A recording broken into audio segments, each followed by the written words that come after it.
We're off to the Al Houri Centre. It's known as a rehabilitation centre for boys. It's not too far away from us. It's in a place called Tal Maroof, which was heavily bombarded by IS. How the SDF chooses which boys to bring here is opaque. Some are here because it's suspected they fought under IS. Others because they're at risk of radicalisation by their mothers. But some are here simply because they were too old by the time IS fell. There are younger kids in the camps who were born under IS, but don't remember it. But these boys are older. There are psychologists here. They brief you not to react if the kids reveal terrible things. We're just entering the Houri Centre entrance. I'm going to have to stop recording, putting my mic down. The Houri Centre is a low red brick building. As we enter, groups of older boys huddle under the arches. It's quieter than the camps, tranquil almost. There are trees and a garden in the central courtyard. Houri sits in a residential area. It could almost be a school. But there are armed guards patrolling the roof, preventing the boys from breaking out and IS from breaking in.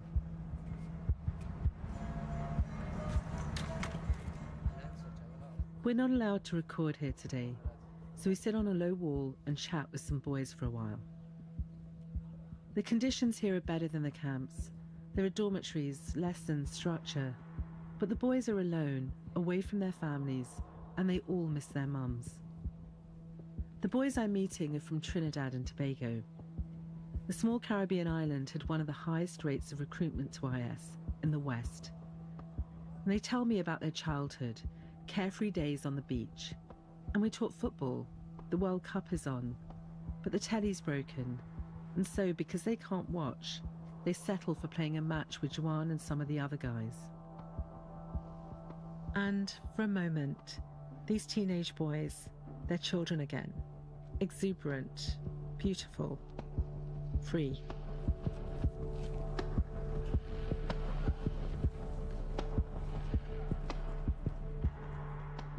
You're listening to Storylines on CBC Radio. I'm Poonam Taneja.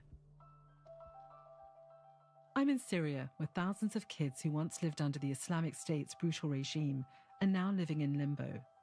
Children with roots around the world, whose parents left to live under the terror group's caliphate. Now, 4 years after the fall of IS, as the children grow older, they're viewed as more and more of a threat by those who guard them.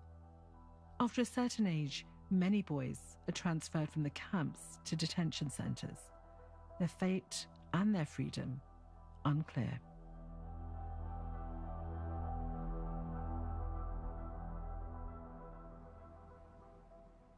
Can you hear me? Yes, I can hear you. Hi, how are you? I'm fine. I'm good. After leaving Houri Centre, we managed to arrange a phone call with Sule, one of the boys we met there. A conversation that we can record. Sule, I just want to say one thing right up front. If there is anything that I ask you that you feel uncomfortable about answering, feel free to do that and not answer, or tell me that you're uncomfortable with it. Well, okay. How has it been since then for you? Well, it's the same thing. Every day I wake up, I eat, I go to my classes, I play soccer. Yeah, that's it. Just waiting to know when I'm going to get out of here. That's basically it, yeah. Last time we were there, I remember seeing you playing football. Yeah. You are incredibly talented. Oh, thanks. And I remember you asking me if you thought it was too late for you to be a professional footballer. Is that something that you're still thinking about? Of course, yeah. I still want to play football a lot, really. Actually, I'm getting more motivated every day, actually, I'm seeing. So, yeah, maybe one day, if one day I get out of here, I can still play, you know? You just said if one day you get out of there. Is that something you worry about? Well, of course, yeah, because I've been here like 4 years now. And I don't know anything about what's happening with me. Sule says he's here because of his mum's choice of husband. They came to Syria in 2014. Sule was 11. it was like school break, summertime around there. My mom, she got married to a new guy, and we were going on a vacation. We were gonna go to Egypt and see the pyramids and stuff like that, And that was my first time, I was like happy to get out of the country for a bit. But they never made it to Egypt. Instead, they ended up here. Sule says he lived under the caliphate for nearly 5 years. It's impossible to know for sure what his life was like during that time, or that of his mother. But when I spoke to her, she said she did what she could to keep Sule away from the battlefield, from being forced to fight. Yeah, she always kept me inside, And there was a point of time I was like, why does she want me to stay inside all the time, Sometimes I want to go outside and play soccer, football with the other kids and stuff like that. She said, no, you can't go. And then as I got older, I understood, Because I had a neighbor. He was at my age. I used to talk to him a bit, but one day he just disappeared. And weeks after, we hear his mother is crying. My son, he got killed, and I don't know. That's when I realized that, this is not a game, Sule was about 16 when he was captured by the SDF in the last weeks of the war against IS, back in 2019.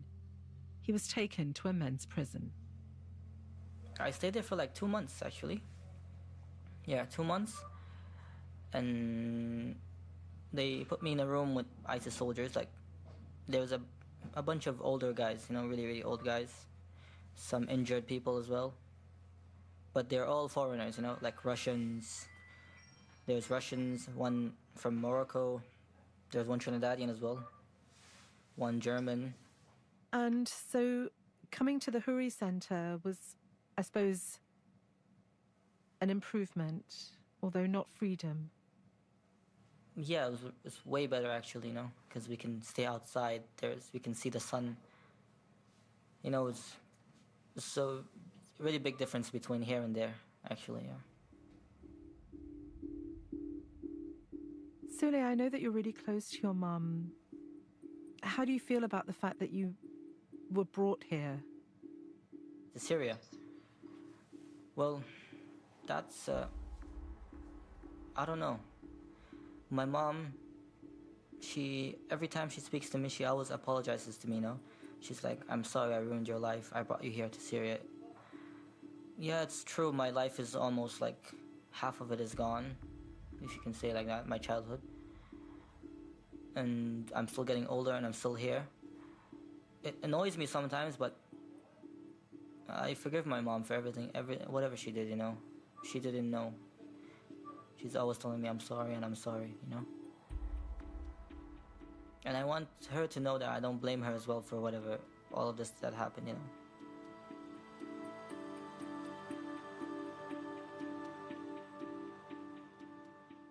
There have been some children who've returned to Trinidad a few years ago. What is your message to your government? I don't know. Because, I've never seen anyone from Trinidad came by and said anything about me. How are you? How are you doing? There's nothing. Maybe they have other problems other than to, deal with what they see me as a terrorist, They're looking at us as terrorists, that's it, But I know to myself that I'm not a terrorist. I never was, and I'm never gonna be a terrorist. We asked the Trinidadian government what they're doing in cases like Sule's. They say there are plans to pass new laws to allow the safe return of its citizens. But this is something that's been talked about for at least 3 years now, with little progress. Do you ever worry about being moved on? Is that something that you think about? Like getting moved to like prison, you mean? Yeah.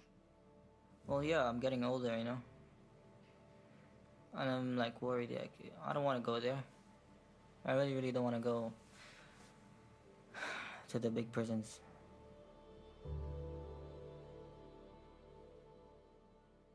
Is that what the other boys are also thinking and worrying about, the older boys there?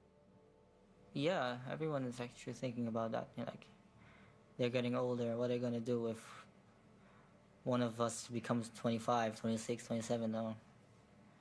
They're just going to keep us here? Like, I don't know. So you still want to be a great footballer. I mean, you are a great footballer. What is the dream? Well, I would 100% be getting myself ready to play football. Yeah. I want to continue my studying so I can be an educated person. I want to see my brother's kids. I want to see my sister a lot. She's the closest person to me, actually. Sule, is there anything else you want to say to me? Or ask me? I want to ask you, like, what do you think about my situation right now? What do you think? I know that's the question you asked me last time, that it's like, have you been forgotten? You haven't been forgotten at all. There are people in Trinidad who, there are court cases going on. There's pressure on the government to bring you. Yeah, so that is what I would say to you. Okay. Okay, take care of yourself, Sule. Okay, I will. Thanks a lot. Okay, speak soon, hopefully. Okay.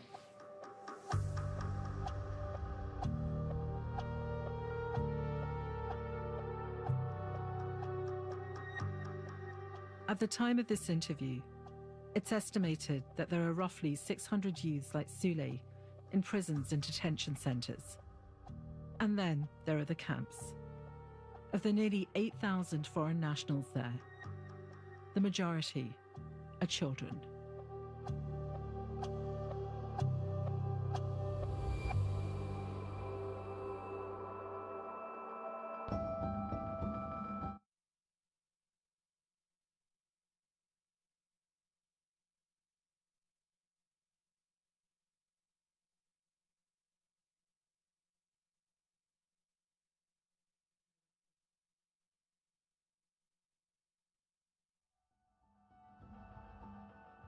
Bloodlines follows my search for a 2-year-old British Canadian boy who disappeared in the final days of the war against the Islamic State. Series concept and reporting by me, Poonam Taneja. It's written and produced by Alina Ghosh, Fiona Woods, and me. Our investigations producer is Jawan Abdi, and our contributing producer is Michelle Shepherd. Fahad Fatah is our field producer. Our sound designer is Julia Whitman. Our senior producer and story editor is Damon Fallis.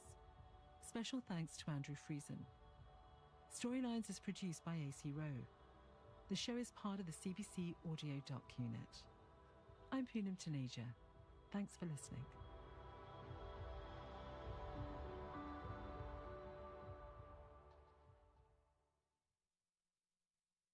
This is CBC Radio 1, 990 AM, 89.3 FM in Winnipeg.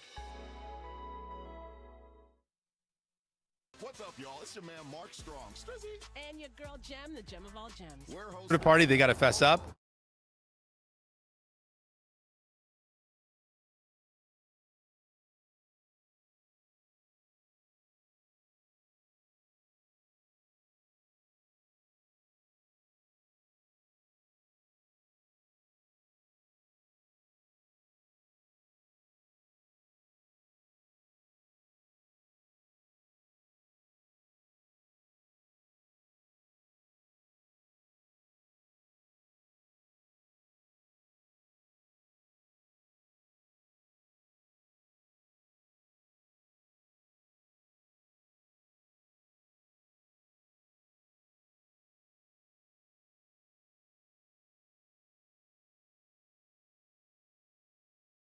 Chuck, at noon, it is cloudy in Winnipeg this hour. We're at 17 degrees. We're expecting a mix of sun and clouds today. Gusty northwest winds to 50 this afternoon. Our high 21 degrees. Ottawa says the majority of Canadian dental professionals are now treating patients under the Canadian Dental Care Plan. The increase comes after the federal government simplified the participation rules. The CBC's Marina von Stackelberg reports. This is news that I think blows the front door off the barn. In an Ottawa dental office, Health Minister Mark Holland says 6,500 more oral health care providers have started accepting patients through the National Insurance Plan in the last month. The bump in participation comes after Ottawa began allowing dental clinics to submit claims on a case-by-case basis, instead of making them officially register. Now Holland says 3/4 of them are taking part in some form. Think about it. Just a month ago, before we launched the alternative pathway, we were at about 50% of providers. Holland says in the first 3 months of the plan, 450,000 Canadians received help to cover the cost of things like cleanings, fillings, and dentures. The plan will eventually cover 1/4 of Canadians, costing taxpayers more than $2.5 billion a year. Marina von Stackelberg, CBC News, Ottawa. City Councillor Janice Lukes is questioning a contract that was awarded to Tartan Towing.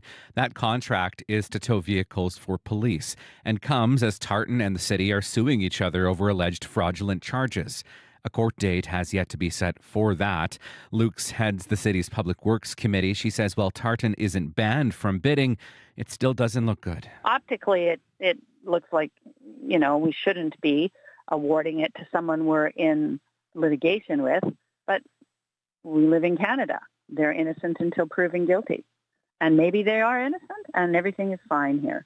Lukes also wonders why the bids for the contract are so widely different. One company bid only $14, while another was more than $113,000. Tartan was in the middle at $18,000.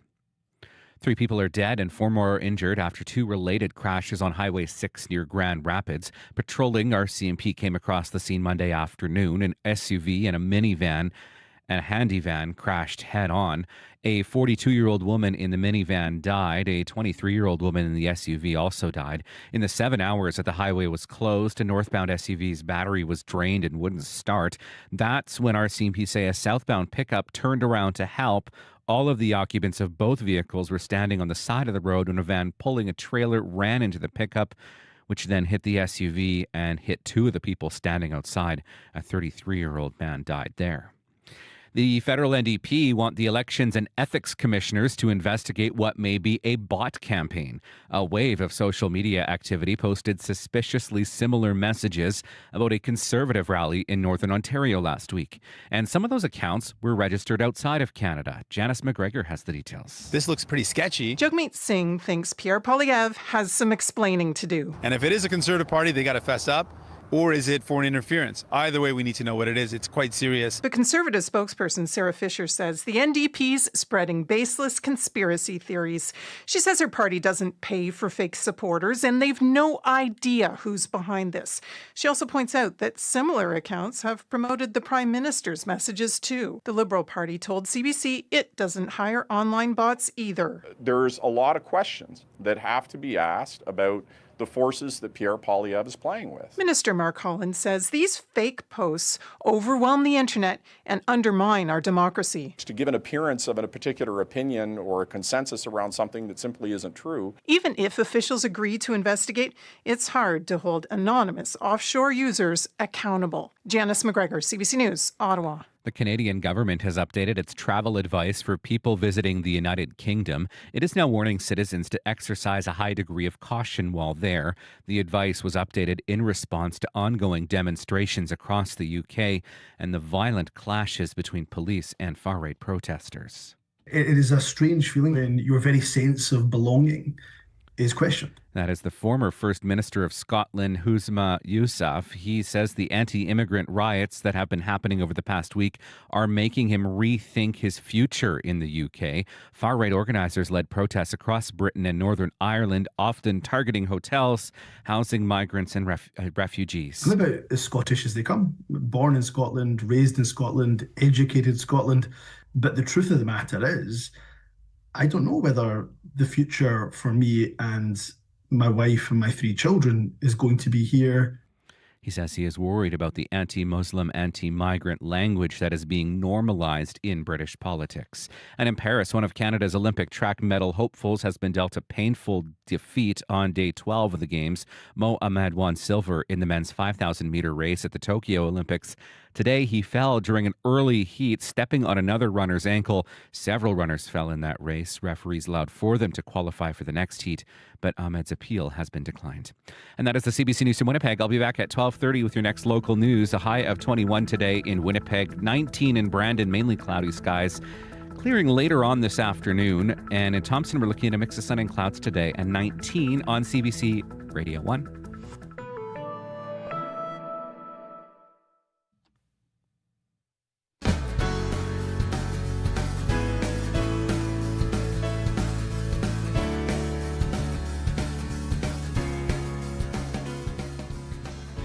Good afternoon and welcome to Radio Noon. I'm Laurie Hoogstraten, filling in this week for Janet Stewart.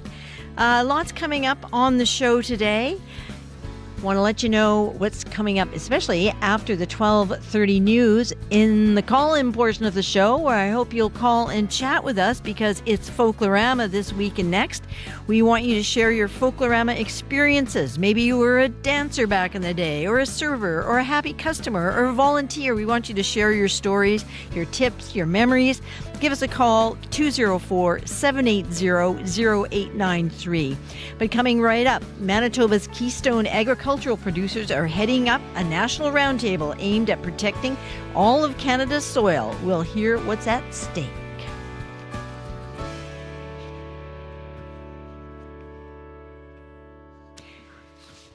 Pretty nice day out there. High of 19 degrees, it seems, coming up. I can't really see because now that we do the YouTube thing, the blinds are down. But I'm taking on trust that Riley's mentioning of mostly cloudy and high of 19 is absolutely correct. And it looks like it's really windy out there. In fact, Winnipeg is the windiest spot of all right now. Winds out of the north-northwest, 30, gusting to 42. And I've got time for some temperatures just as we line up our first item here. In Brandon, it's 16. In Churchill, it's 12. It's windy everywhere. And right now, Winnipeg, it's 17 with winds out of the north-northwest, as I say. Windiest spot in the province, 30, gusting to 42. Well, Keystone Agricultural Producers plans to establish a soil health roundtable that will have national impact. A recent report by the Senate's Agriculture and Forestry Committee called Critical Ground: Why Soil is Essential to Canada's Economic, Environmental, Human and Social Health is the jumping off point. CAP is taking a leadership role in part because most of Canada's agricultural soil is on the prairies. Jill Verwey is CAP's president. Good afternoon. Good afternoon. Happy to be here. Nice to have you. So tell me, Jill, what is the significance of the Senate report from CAP's point of view? I think Senator Black and his committee have brought something very important to light after a number of years with this renewed soil report, and I think it's bringing the importance of I think agriculture and our part in sustainability going forward. And so we really look forward to engaging with our producers in Manitoba and our commodity groups that are part of, and CAP taking a leadership role in having some of that information and some of those steps forward discussed around the table with a bunch of producers where, we are solution driven. And I would like to think that any solutions going forward to meet some of these targets will be a shared, collaboration of producers and stakeholders to develop how we get there into the future. So how healthy is our soil here in Manitoba? I think Manitobans are doing a very, combined with the livestock industry, which is very diverse, which is always looking at innovative ways to use environmentally safe and sustainable practices. I look at our rotational grazing, our adaptation to using the tools such as variable rate fertilizer. Certainly the equipment has evolved over the last number of years to make it, of course, more sustainable and economical for farmers. So I think those two things go hand in hand, and that is joined with, of course, looking at the long-term sustainability and looking after our land that we produce our food on. So I think all three things go together hand in hand. So the document argues for a federal long-term soil conservation protection strategy. And it sounds like things are going well and CAP has a good grip on it in Manitoba. But what are the main challenges to a federal national solution? I think that the main thing that we've always been advocating for is increased public funding into research and innovation to encourage producers to go forward. And also in being able to measure those. And I think that was, a few of the gaps that have been identified is being able to measure those going forward, having a good handle on where we are right now and how we improve going forward. I think that's one of the gaps, as well as improving some of the business risk management programs that we have available with the increased variability of I guess, intensity of weather storms.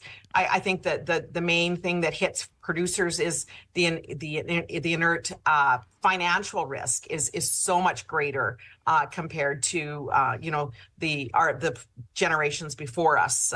The substantial amount of dollars that producers have to invest annually into a crop and how that would impact their operation if we have significant rain or hail go through or as we saw in 2021, where we had widespread drought right across Western Canada. So I think having the programs that will be nimble enough and be adaptable as we go forward, I think. So I think data definitely is one of those gaps and having that increased public funding to help going forward to ensure that we can continue to produce cheap, safe food for Canada and for our export markets, which here in Manitoba, I think it's upwards of over the 85% of our export markets of ag goods are all exported out of the province, which has a great bearing on the province financials as well as nationally. So it really there is a real stake in making sure that we have can protect first and foremost the soil going forward, because it definitely is, I guess, the ground of us being able to produce food going forward. So, and why has soil health gained such a high profile lately? It seems to have, anyway. I think food security, definitely the public pressures from abroad as far as affecting even our trade. We just have to look to our European individuals that are actually purchasing our food. Of course, all of those have come to light over the last number of years, where individuals are very concerned with the environment. And that's, I guess, because there are some locales across the world that maybe don't take or have those same sort of protocols in place. And so it's kind of brought it to the forefront. But I think we have to emphasize that we have really, really good practices in Canada and Manitoba that Manitoba and Canadian producers are already doing. And I think that has to be emphasized, what the good job we're already doing. But then we also have to have a plan that includes exactly where we're at. And I think that's where this data, the right data is so essential, to actually have the documentation showing where farmers are actually doing their part right now. And then how can we continue to do better? And I think in order to do better, we have to, of course, be financially sustainable. If farmers will continue to reinvest into their operations, because we want to have our farm here for the next generation. I'm part of a 4-generation family farm that, I have a vested interest in making sure that my son and daughter that are working on the farm, my nephews that are working on the farm, that farm will continue into the future. And whether you're in a position where you're passing that on to the next generation, or we have newcomers that are wanting to take over the farm, we have to make sure that we have a viable operation for them to take over, and that so that there's a plan for us to continue to have that as part of our plan for the farm going forward to make sure it's sustainable. Well, thank you very much for being with us on Radio Noon. Thank you for having me. Jill Verwey is president of Keystone Agricultural Producers. You have lots of questions about your own life and this really complex world around you. I'm Sarocha Coelho. I'm the host of the new live call-in show, Just Asking. I take your questions about what's in the news or your finances, health, even your relationships, and then throw them to an expert. Just Asking. Let's figure it out together. Just Asking with Sarocha Coelho. Live Saturday afternoon at 5 Eastern, 2 Pacific, and on CBC Listen. And you're listening to Radio Noon, 89.3 FM, 990 AM. I'm Lori Hoogstraten, filling in for Janet this week. And in the forecast today, cloudy, 30% chance of showers early this morning. Well, I guess it's later than that now. But the wind is the story, 30 gusting to 50 in Winnipeg right now. We're looking for a high of 21 tonight, down to 10. And on Thursday, another chance of morning showers, highs of 16. In the Brandon region today, mainly cloudy, highs of 19, windy there too. And tonight down to 8 degrees with a good chance of showers before morning and staying pretty windy. In Thompson, cloudy, becoming a mix of sun and cloud this afternoon. Not quite as windy there. Northeast at 20 and highs of 19. Down to 7 degrees tonight under partly cloudy skies, and it'll stay breezy. Looking in Winnipeg for the weekend, 21 on Saturday. 21 on Friday, 23 on Saturday, and 27 on Sunday. So summer is not over. And in Brandon at this hour, it's 16 and windy. It's 12 in Churchill and Dauphin. It's 15. Gimli is 16. The Paw is 12. Thompson 11. Winnipeg 17 and very windy. Also want to mention our call-in. It's about Folklorama. Everything and anything about Folklorama.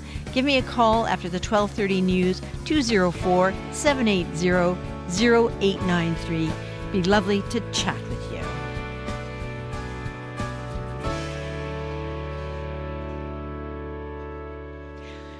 The song you're about to hear is a collaboration between two Winnipeg musicians, Fuller Hull and J.D. Edwards. Have a listen. This is Old Haymaker.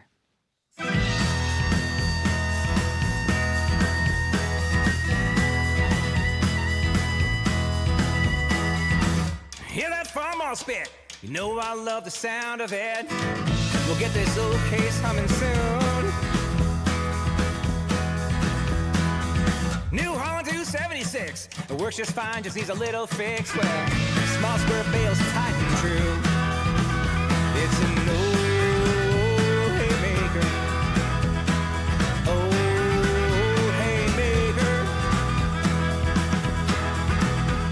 Spent a lifetime rolling across this ground. Same old fields going round and round. Well, it seems to go quicker year by year. Chase the sun to beat the rain. Well, there ain't no hay without some pain. He's got a good heart and a crack in the air. He's an old haymaker. Old haymaker. Never-ending rush. Metal fighting rain. Sunshine out on Bleak. Drives a man insane, yeah, it can drive a man insane.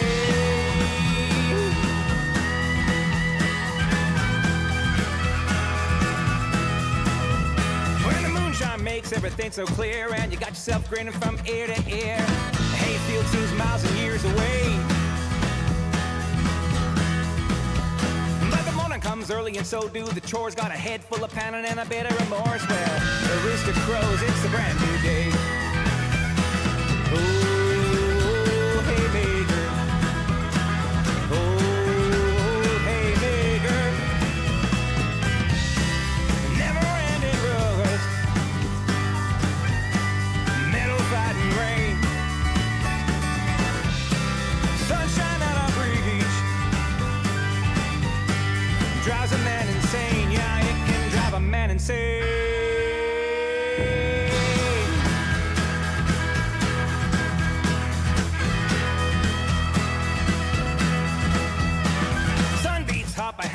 noon. We'll be picking bales by the light of the moon. Well, gotta beat the rain coming on the wind. Crows re-digging at the edge of his eyes. He got a dust-filled squint with a bit of advice and said, son, making hay's better than making sin.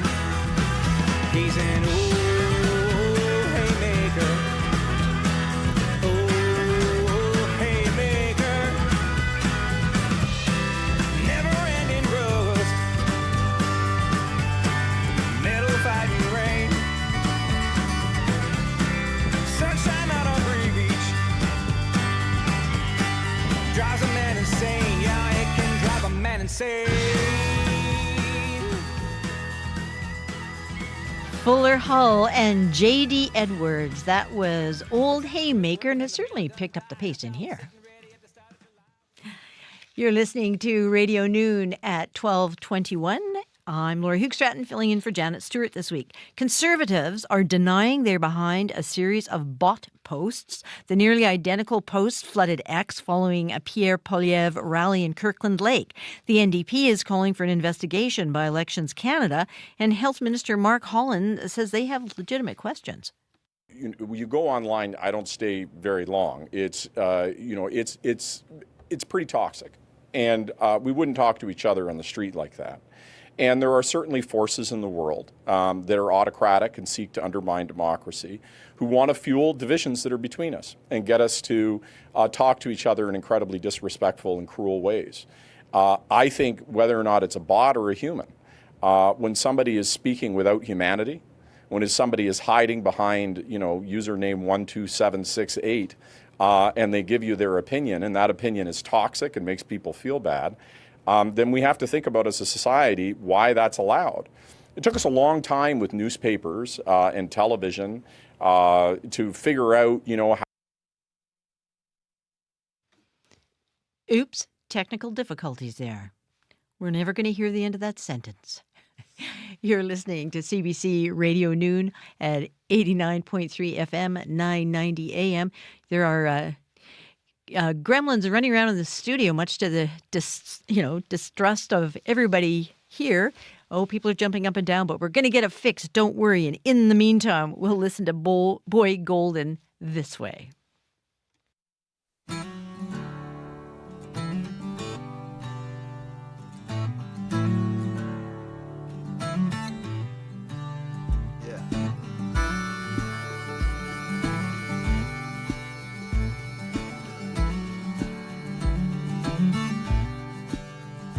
Put my lighter in your pocket.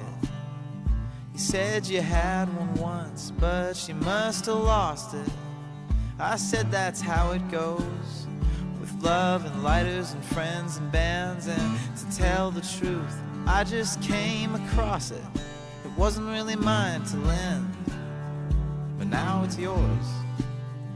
You asked if we were friends. I said, babe, of course. I wouldn't tell no one else, but I tell you, I wouldn't be running around singing Baby Blue. I remember getting way too high on the streets of Amsterdam, looking for the answers, and maybe we were finding them. That's just the way I am.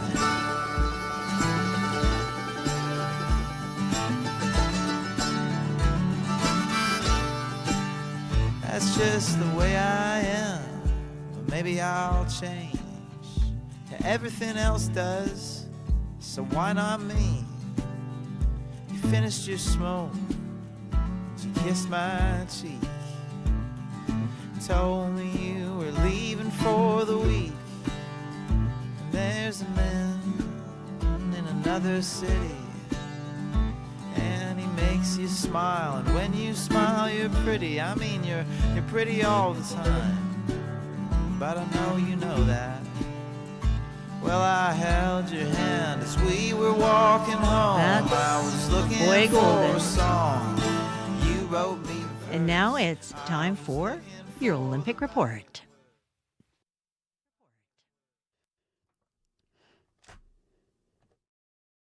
I know I can get out with the best of them, so I just made sure to keep all. Tight set for Melissa, but she rips it! fresh off their stunning upset against.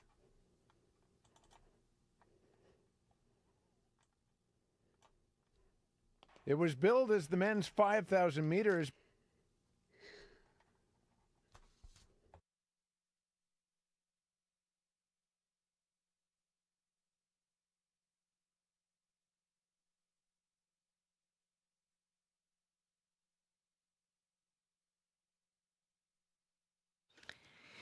You're listening to Radio Noon on CBC Radio 1, 990 AM, 89.3 FM. We've been overcome by technical difficulties, as they say. Let's just listen to this beautiful tune.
This is CBC News. Good afternoon. I'm Riley Lachuk at 12:30. Winnipeg's at 17 degrees, a mainly cloudy day out there today. We're looking at a 21-degree high this afternoon with a gusty northwest wind to 50 through the afternoon today. Federal Health Minister Mark Holland says more than 70% of dentists are now accepting patients through Canada's new public dental insurance program. Just a month ago, the program had a 50% participation rate. We have been working hard with providers across the country, having conversations with them around how we create a program that works for patients and for providers. We're not stopping until we get to 100%. Holland says it is easier for dentists to take part now because dental clinics can now submit claims without officially registering as providers. He says more than 6,500 more oral health care providers chose to take part after that change was made. A man is facing charges after what RCMP call an attack on the fuel supply for Ebb and Flow First Nation. Police were called on Monday night to reports of a man hitting the community's fuel supply tanks with a pickaxe. The tanks were checked and no spillage was detected. The 32-year-old suspect was found a short time later with a pickaxe and a razor blade in his mouth. RCMP say he's now facing charges of possession of a weapon and mischief. To London.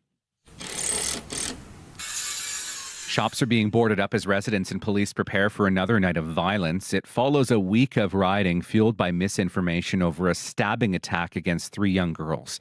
Rioters spouting anti-immigrant slogans have attacked mosques and hotels housing asylum seekers, creating fear in Muslim and immigrant communities. There have been reports of violent counterattacks as well in some areas.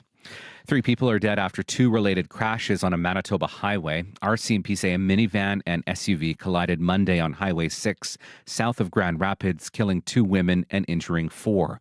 That crash closed the highway for several hours. After it reopened, a vehicle with a drained battery would not start and a pickup stopped to help. RCMP say that's when a van hit the vehicles, resulting in the death of 1 man and injuring another. And finally to Paris, where one of Canada's Olympic track medal hopefuls has been dealt a painful defeat. Mo Ahmed won silver in the men's 5,000-meter race at the Tokyo Olympics. Today, though, he fell during an early heat. I thought I was holding my position. I just ate it hard, people clipping from the back, so I don't know. I don't know what's going to happen, but we're going to try and get in the final. I don't know, how we can, but that sucks. Several runners fell in that race. Referees let 4 of them qualify for the next heat. Mo Ahmed's appeal, though, was declined. And that is the CBC News from Winnipeg. Thank you very much, Riley. No problem. Now, before you go, we are going to be talking about Folklorama on our call-in. We want people to tell us about their experiences. Got any, or are they in your future? Potentially in my future. I don't have any yet. Yeah. What appeals to you about going? Oh, gosh. I don't know. That's a good question. I've never been. Tell me why I should go. Well, I got to say, what I've usually gone for is the food. Yeah, the obviously. Food is so amazing. But actually, not to totally lead with my stomach like a Labrador, which I basically am in human form, the entertainment is great. The dancing, the sort of arts and stuff. And also, it's just such a party. It's really, really fun. And you sort of roam the streets and you meet the same people year after year, or new people. I'll have to figure out where I'm going then. I think you should. I mean, it's been on since Sunday. For heaven's sake, get on this, Riley. I've been here. You've been here. I've Work, been here. work. That's right. But we will inspire you with our calling. Okay. I look forward to it. Okay, Riley, thanks. No problem. That's Riley Lachuk with the news. Well, as I was saying to Riley, right now is your chance to travel the world without a passport, as they say. It's Folklorama season. It's 53rd, and the pavilions are wide open until August 17th. Folklorama, it's all about hospitality, culture, food, fun, but it's also about creating traditions and memories for volunteers, performers, and of course for the guests. And we want to hear from you about your Folklorama experiences. Are you a lifer? Do you go every year? Were you a dancer when you were a wee child? Or maybe you're a dancer now, or a volunteer. So many volunteers involved. Or are you just a fan? Give me a call at 204-780-0893 and join our conversation. With us is Folklorama's Executive Director, Teresa Coltronio. Hello, Teresa. Hello, how are you? I'm well, and I'm just excited to talk about Folklorama. I must say, as a long-time CBCer, Folklorama has always been a bit of a focus, and this is on Zoom. So there's no food involved, which is usually, we talk about Folklorama. Somebody comes in with a massive plate of something fabulous that smells so good. But we're hoping people will share their memories and just their experiences about what's happened to them or what they're looking forward to seeing. And please call us at 204-780-0893, or you can text at 204-588-7355. And Teresa, I'm just going to start off with a couple of questions for you. First of all, it's only a few days in, but can you give us a snapshot of this year's Folklorama? Oh, yeah, absolutely. So we've got 38 pavilions over the 14 days, so 19 this week and 19 starting on Sunday. It's been going really, really well so far. We've seen some really great crowds and amazing energy. New this week, we actually have a Ghana pavilion, which represents the beautiful Gold Coast of Africa. They've been working extremely hard all year to put together this pavilion for the first time appearance in Folklorama. So you're right. I mean, the food is such a huge draw, and I will have to make it up to you. We'll have to get down to your studio at some point with some delicious food. But that's definitely one of the big highlights, and people really plan their couple weeks often around what pavilions they're going to go to as far as for dinner and then dessert. Yeah. So something we fully approve of and really enjoy. Oh, that's fantastic. And, we're asking for people to give us a call, 204-780-0893, and jump in on our conversation about all things Folklorama. Oh, and we have Tamara on the phone, or Tamara. I hope I'm saying your name right one way or the other. Tamara, let's say. Hi, Tamara. Hi. Hi. Can you hear me? Yeah, I can hear you. What's your Folklorama connection? What's that? What's your Folklorama connection? Oh, I feel like it goes way back. I remember going to Folklorama as a kid when admissions was like less than $5. And then, up to now, like I've had over the years, I was a youth ambassador for the Indo-Caribbean Pavilion, and that turned into being a master of ceremonies and also a Kathak dancer for the India Pavilion as well. But now I've kind of tapered off into that, and now I'm just more of a appreciator in the stands watching all the cultural displays going on. Have you been to any pavilions yet? I'm not. I haven't. I'm going to the Japanese pavilion today for sure. Yeah. That's my agenda. Now, you mentioned you were a youth ambassador. What does that entail? Yeah, so I was a youth ambassador for the Indo-Caribbean Pavilion. I don't think it's on anymore, just with the COVID scenario that happened. That was one of my most favorite experiences, just because I really got to showcase and what it meant to be Guyanese, or a person from Trinidad or Tobago, which is what it was about. And growing up, I would tell people I was Guyanese. I didn't understand what that meant. And I was often met with a look of confusion or blank stares, not knowing what that meant. So Folklorama really gave me that avenue to feel empowered in my heritage, and also showcase what it meant to be a different culture that people aren't aware of. Yeah, so it doesn't have those bridges out. Exactly, and that's why I really liked Folklorama, was because it made people aware of what it was, and now it's not so much of a question mark, right? Mm-hmm. Mm-hmm. Well, it's quite a tradition now. You mentioned being a dancer. Yeah.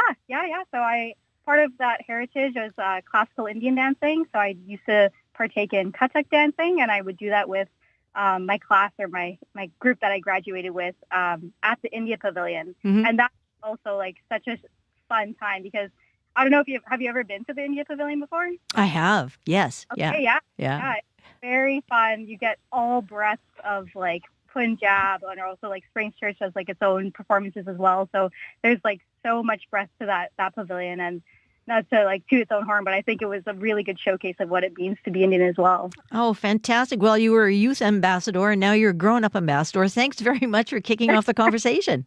Yeah, for sure. Thanks for having me. All right. Bye-bye. Well, we want to hear your stories too. Were you a youth ambassador? Did you overeat at a pavilion? Did you take your relatives? Do you still go? Did you arrive on a bus? Give us a call at 204-780-0893. Well, I've got more questions for you, Teresa. Just going kind of on that line, when did your experiences with Folklorama start? Oh, well, you know what? I'm going to pretend I was born yesterday and tell you that they began 35 years ago. Yeah. And actually, very, very much like Tamar, I was actually a dancer at my pavilion at the time. It was the Italy Sicily Pavilion, which does not operate any further, but also grew through the ranks. So I was an ambassador, also volunteered in many, many roles throughout the years at the pavilion. And combination of my professional experience and my personal passion actually led me to the Folklorama operations team in 2013 as its director of member and festival services. And I've now been in the executive director role since 2018. So it's been a really amazing journey, and, being able to see it full circle from both sides, I think has really empowered me and the team that we have to be able to, walk the walk. We see the dedication of the volunteers. It is an extensive commitment, and I really don't think it could ever be replicated again.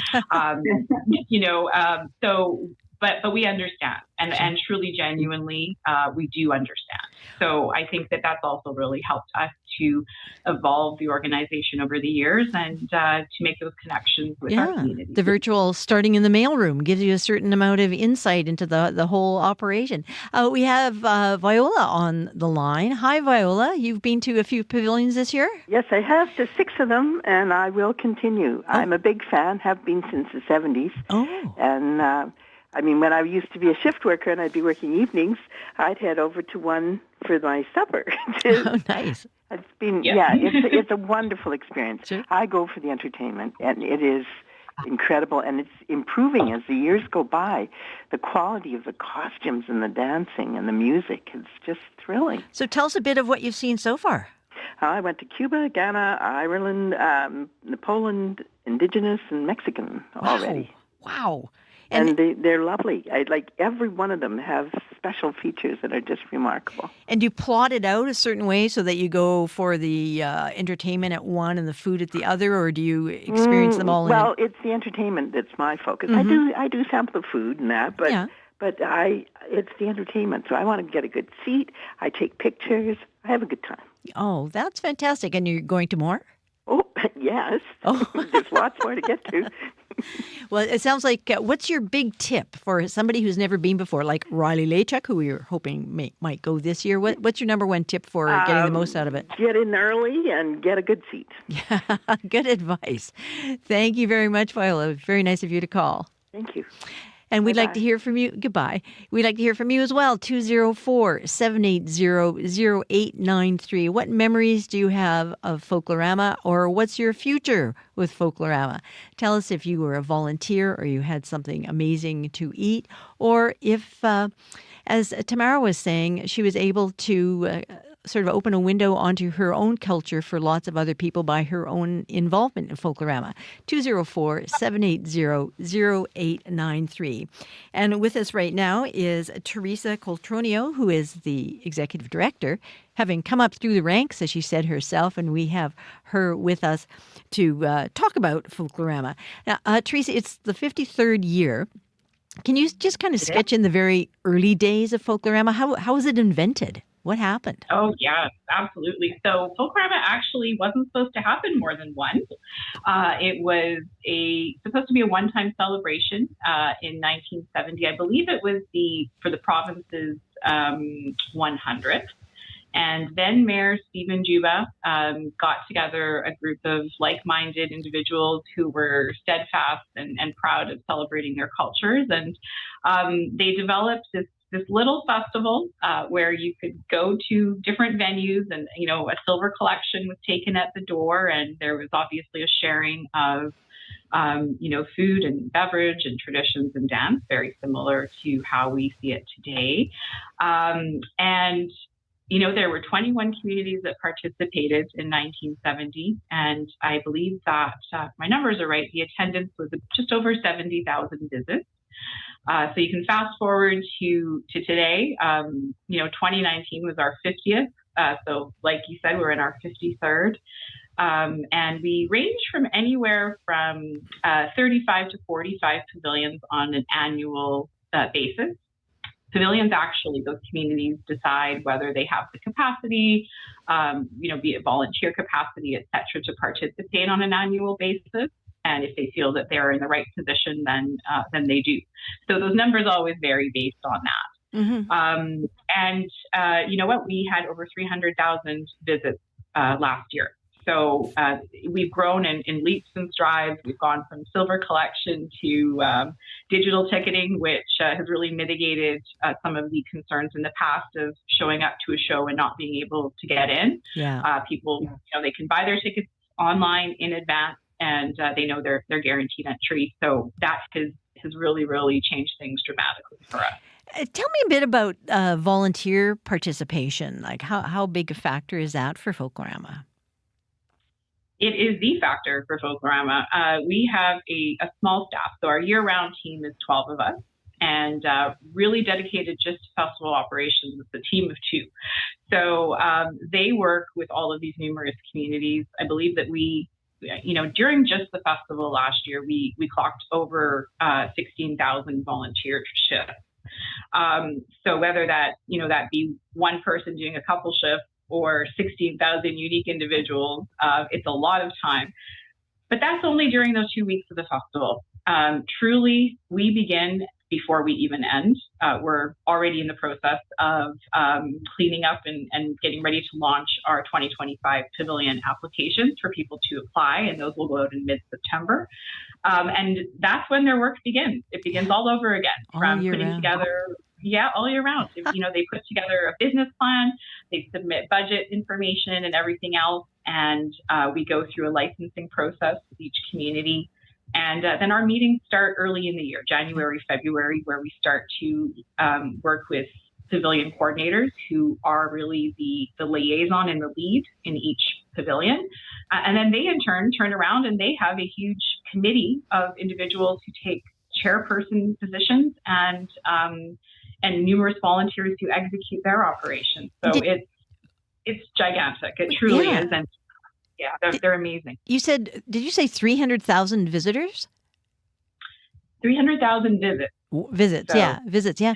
So what about the sort of out-of-town crowd? Are there lots of, do you break that down? How many people do you think come to Manitoba as a tourism thing because it's Folklorama, take their holidays or whatever?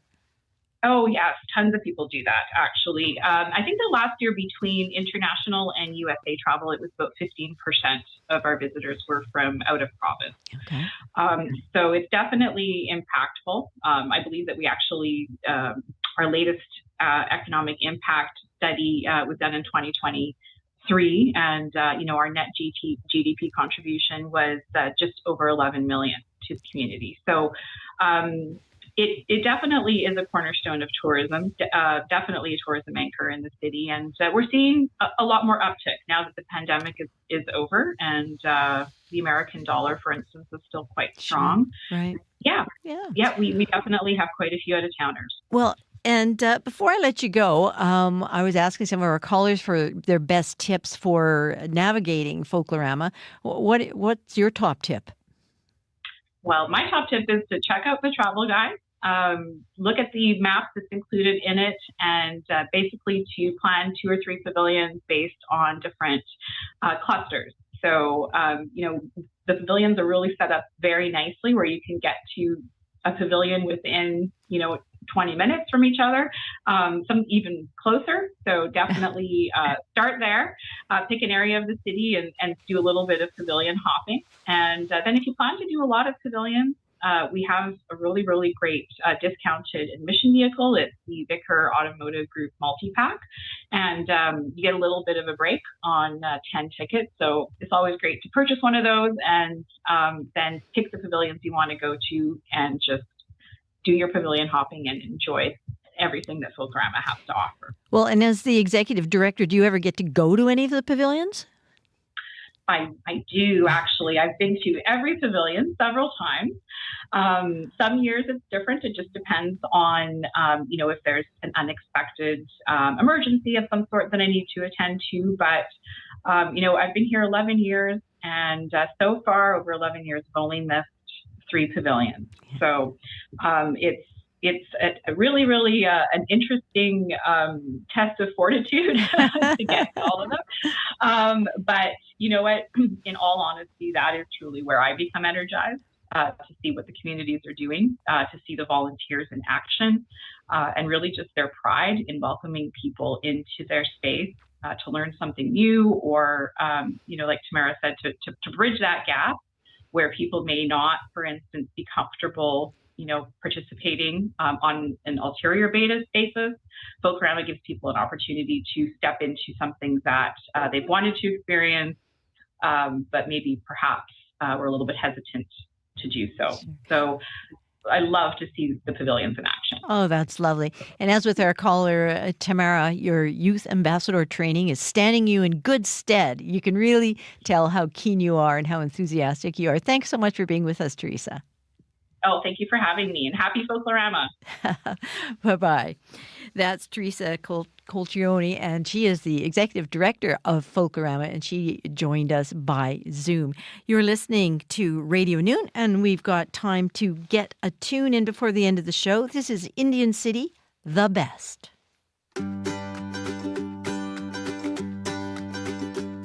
I used to skate like Mario Lemieux. Have the park on a string, you should see the things I do. But now not so much. I used to know every word to songs on the radio. Vanilla Ice and Scary Spice cranked on my stereo. But now, not so much. But there's still some things that I'm pretty great at. Yeah, I can safely say I ain't bragging when I say that. When it comes to loving you, I'm better than the rest. When it comes to loving you, I'm easily the best. When I was young, I used to be the life of the party.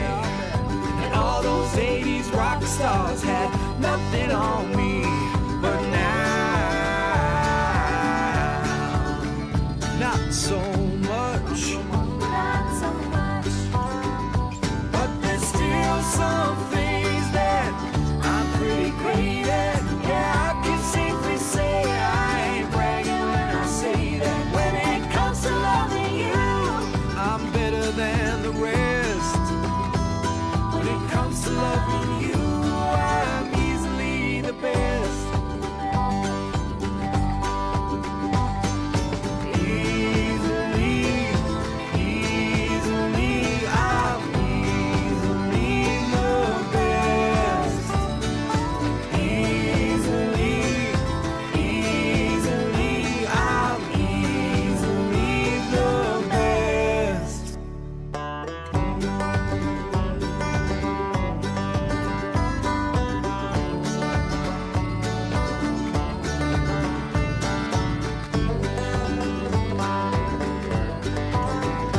But there's still some things that I'm pretty great at. Yeah, I can safely say I ain't bragging when I say that. When it comes to loving you, you can put me to the test. When it comes to loving you, I'm easily the best. When it comes to loving you, you can put me to the test.